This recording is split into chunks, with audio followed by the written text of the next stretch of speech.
नमस्कार, मैं आपके साथ अभिषेक और आप देख रहे हैं हमारा विशेष कार्यक्रम छत्तीसगढ़ बात हमारे साथ। आज बात चढ़ावे में घोटाले को लेकर हो रही देश भर में चर्चा पर।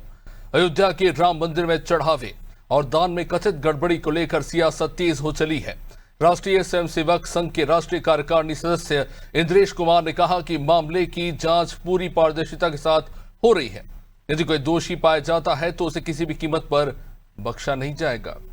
इंद्रेश कुमार का ये कहना कि जांच एजेंसियों को पूरी स्वतंत्रता दी गई है। विशेष जांच दल इस पूरे मामले की जांच कर रही है और सरकार, ट्रस्ट और संबंधित संगठनों का पूरा सहयोग मिल रहा है। भूपेश बघेल द्वारा बीजेपी और आरएसएस की तुलना महमूद गजनवी से किए जाने पर प्रतिक्रिया देते हुए इंद्रेश कुमार ने कहा कि ऐसे बयान केवल भ्रम पैदा करते हैं। इस पर पलटवार करते हुए कांग्रेस नेता पवन खेड़ा उन्होंने कहा कि राम मंदिर में चंद घोटाले को आस्था और विश्वास की डकैती करार दिया गया है। खेड़ा ने कहा कि सवाल उठाना आस्था का अपमान नहीं बल्कि जवाबदेही तय करना है। खेड़ा ने कहा कि अयोध्या का मंदिर राष्ट्रीय स्वयंसेवक संघ और प्रधानमंत्री कार्यालय की सीधी निगरानी में बन रहा था। लोग सीधे तौर पर ट्रस्ट से जुड़े थे और प्रधानमंत्री के करीबी रहे हैं। वे इस कथित भ्रष्टाचार के जिम्मेदार कैसे नहीं है? इन आरोप प्रत्यारोप के बीच हमारा सवाल यह है कि क्या राम मंदिर मामले में आस्था और विश्वास की डकैती हुई? यदि हाँ, तो जिम्मेदार कौन है, सियासत या सिस्टम? आज इन्हीं तमाम सवालों को लेकर जवाब लेंगे। उससे पहले बयानों पर एक नजर। जो भी इस समय घटनाक्रम है वो एसआईटी उसके लिए बैठी हुई है। जो बीच बीच के कदम है सरकार, ट्रस्ट और संगठन यानी विश्व हिंदू परिषद ये उठा रहे हैं। अयोध्या का राम राज्य ऐसा है, अपराधी कभी माफ नहीं होते, उनको सजाएं मिलती है। जल्दबाजी और राजनीति करने की जरूरत नहीं है। कुछ लोग आउट ऑफ द वे जाकर भड़कने और भड़काने का काम कर रहे हैं। 500 साल प्रतीक्षा के बाद राम मंदिर बना है और जो दोषी होगा उसको दंड देना चाहिए, चाहे वो खुद क्यों ना हो। कांग्रेस के तो बोलने स्वभाव और उसमें मैं आपको क्या बताऊं, वो कांग्रेस नहीं कांग्रेस है, तो इसीलिए उसमें बात करने का मुद्दा इस परिसर में करना ठीक नहीं है। पूरा ट्रस्ट, पूरा अयोध्या मंदिर एक ऐसा प्रयोग था जो आरएसएस का था। सीधे सीधे आरएसएस की निगरानी में, पीएमओ की निगरानी में ये ट्रस्ट बना, ये मंदिर बना, इसका संचालन हुआ। जो भगवान राम एक सिद्धांत को बचाने के लिए राजपाट और कुर्सी को 14 साल तक त्याग दिए, उन भगवान राम के नाम पर ये सत्ता भी हासिल करेंगे, ये लूट खसोट भी मचाएंगे, ये चोरी डकैती भी करेंगे और फिर भी बच जाएंगे, ये तो नहीं संभव। तो ये एक बड़ा सवाल है और ये सवाल सिर्फ छत्तीसगढ़ से नहीं बल्कि पूरे देश में तमाम अलग अलग राज्यों से लोग पूछ रहे हैं कि आखिर वहां पे हुआ क्या। निशिकांत नारायण पांडे मीडिया से हमारे साथ जुड़े मीडिया पैनलिस्ट हमारे साथ, विनय शुक्ला कांग्रेस से, प्रवक्ता कौशल स्वर्णबेर वरिष्ठ पत्रकार हमारे साथ हैं। बहुत बहुत स्वागत आप सभी का। और जाहिर तौर पर ये एक बड़ा सवाल बन चुका है कि आखिर वहां पर ऐसी स्थिति बनी क्यों। निशिकांत जी, सवाल ये नहीं है कि चोरी किसने की, सवाल यह है कि चोरी हुई क्यों, और सवाल यह है कि चोरी होने के बाद बताने वाले जो निगरानी करता है वो नहीं थे, जो बाहर के लोग थे उन्होंने सवाल उठाया, शंका पैदा की, उसके बाद जांच हुई और उसके बाद पता चला कि हाँ वाकई वहां चोरी हुई है।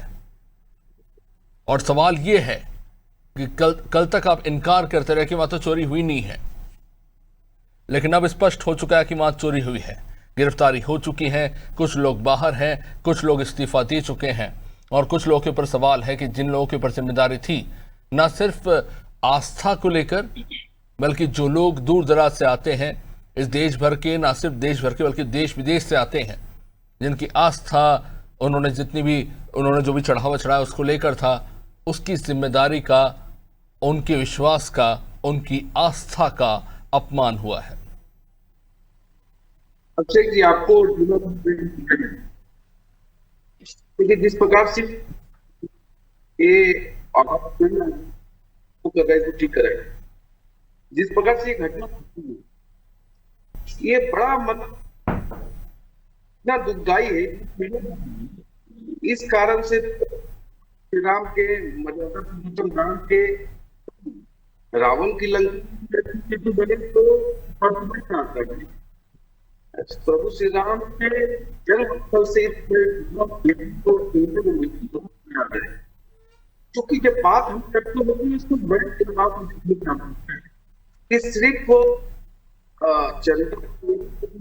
लोग हैं। निशिकांत जी, मैं आपके पास वापस लौटूंगा। आपकी ऑडियो में कुछ डिस्टर्बेंस आ रहा है, हमारी टीम देख रही है। मैं वापस आपके साथ लौटूंगा। हमारे साथ कौशल स्वर्ण है, हमारे साथ जुड़े हुए वरिष्ठ पत्रकार, उनसे बातचीत करना चाहेंगे।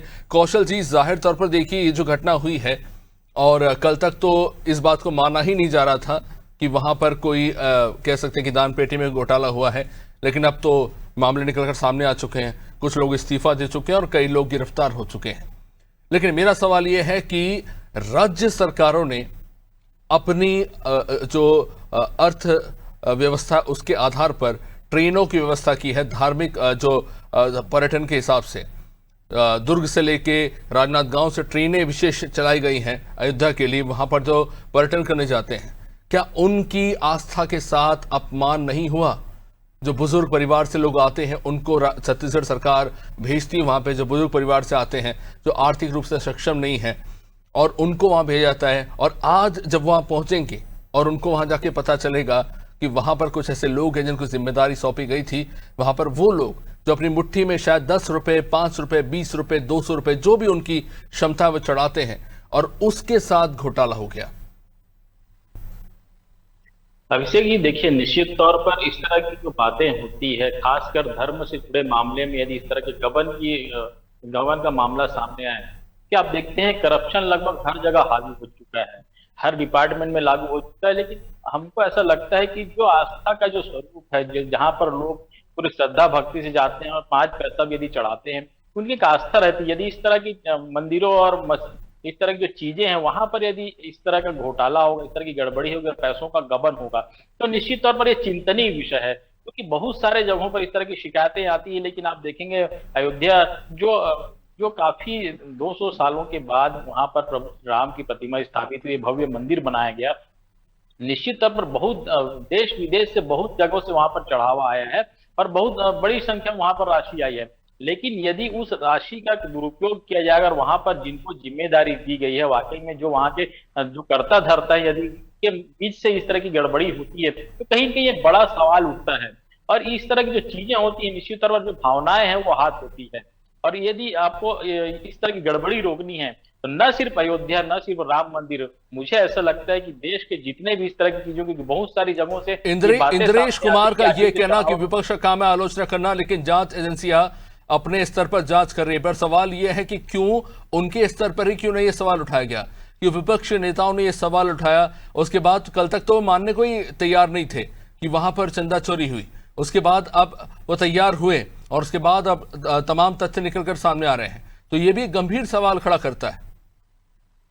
निश्चित तौर पर अभिषेक जी, शुरू में जिस तरह से बात आ रही थी कि लगभग 200 करोड़ की गड़बड़ी हुई, उसके बाद जब एसआईटी का गठन किया गया, सीबीआई वहां पर चली गई, तो एसआईटी ने अभी तक जो प्राइमरी स्टेज है उनको कम से 5 से 7 करोड़ की गड़बड़ी का खुलासा वो कर रहे हैं। मुझे ऐसा लगता है कि इसकी तह तक जानी चाहिए और जो भी इसके दोषी हों, इस पर राजनीति बिल्कुल भी नहीं होनी चाहिए। मुझे ऐसा लगता है धर्म और राजनीति एक दूसरे के पर्याय बन चुके हैं पिछले कुछ समय से, लेकिन आपको धर्म को बिल्कुल अलग रखना होगा और इस पर राजनीति नहीं होनी चाहिए। इसमें दोषी जो भी व्यक्ति हो, किसी भी पार्टी का हो, किसी भी व्यक्ति से जुड़ा व्यक्ति हो, यदि ऐसा कोई व्यक्ति वहां पर दोषी पाया जाता है तो उसके खिलाफ सख्त कार्रवाई की जानी चाहिए, ताकि भविष्य में इस तरह के जितने भी धार्मिक आस्था के जो केंद्र है पर कौशल जी, ये तो बड़ा सवाल है कि क्या ये संभव लगता है? निशिकांत जी हमारे साथ जुड़े हुए हैं। निशिकांत जी, ये बात सिर्फ यहां तक नहीं जुड़ी है कि वहां पर कल तक तो मानने को तैयार नहीं थे गड़बड़ी है, वहां पे पहले भी सवाल उठे थे, पर आखिरकार अब कुछ तथ्य ऐसे निकलकर सामने आए, उसके बाद इन तथ्यों से इनकार करना नागवार गुजरा कि वहां पर बड़ी मात्रा में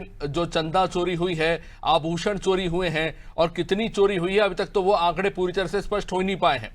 लेकिन निशिकांत जी, बात यह है कि राज्य सरकारों ने अयोध्या के लिए, चाहे छत्तीसगढ़ हो, मध्य प्रदेश हो, राजस्थान हो, तमाम उत्तर भारत के तमाम राज्य हो, उनके लिए स्पेशल ट्रेनें चलाई जा रही हैं बुजुर्गों के लिए, कि ताकि उनको ट्रेन से वहां पहुंचाया जाए तीर्थ स्थल के तौर पे, और वहां जाके उनको पता चले कि जो लोग अब उनकी जितनी भी क्षमता है, कोई 200 चढ़ाता है, कोई 2000 चढ़ाता है, कोई 2 लाख चढ़ाता है, जो उसकी क्षमता वो चढ़ाता है, वहां जाके कोई व्यक्ति है जो उसको चोरी कर ले रहा है, निशिकांत जी, क्या ये दिल दुखाने वाला नहीं है?